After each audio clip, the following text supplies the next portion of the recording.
So could anything have been done to prevent the kind of flooding that we saw yesterday? For that, I want to bring in Glenn McGillivray. He's the managing director of the Institute for Catastrophic Loss Reduction, and he is in Oakville, Ontario. Glenn, thanks so much for making time for us. Thank you.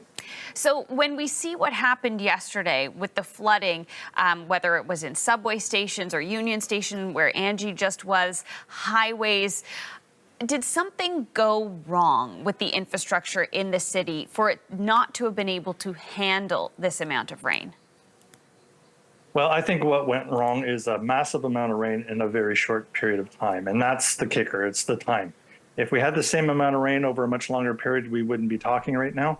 But when you get that much rain over a short period, I'm not sure if there is a city in North America that could have handled that kind of rain in any different way.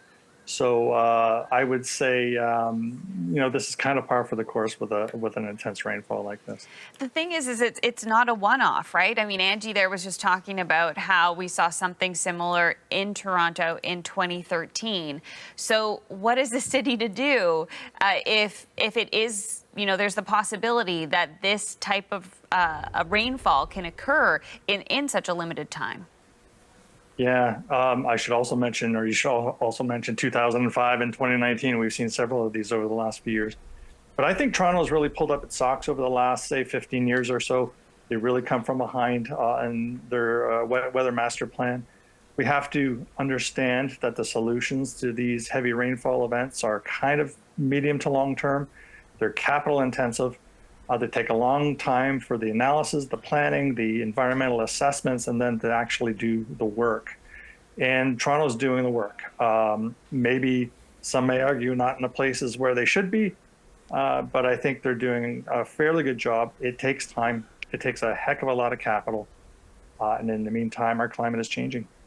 We're looking at some of the images of the highways being flooded and just thinking about the DVP in particular flooding yesterday.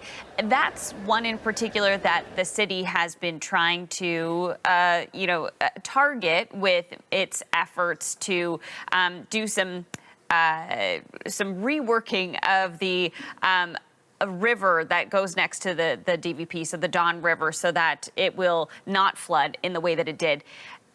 Those efforts are still underway because obviously we saw the flooding happening, right? So is there still a ways to go, even on a project like that, to be able to mitigate instances like this? Yeah, this project that you're talking about is a massive multi-year project, multi-billion-dollar project, has a lot of aspects to it. I think one of the big problems that we have, though, is that the Don Valley Parkway was not built just on the floodplain. It was built on the floodway. That's that portion of the floodplain that's right adjacent to the river. We tend to do that sort of thing in Canada. We did it with the Red Hill Expressway in Hamilton. We build these really crucial routes on things like floodplains and floodways, and then we pretend we're surprised when they flood. I'm not sure if there's a simple solution to the Don Valley issue. Perhaps raising that roadbed.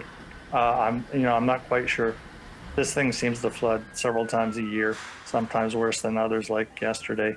Not an easy fix. No. I mean, just looking at the images, it would be a huge project, a huge undertaking if there were to be something done to try to fix that. But I'm sure there are a lot of people thinking about what can we do.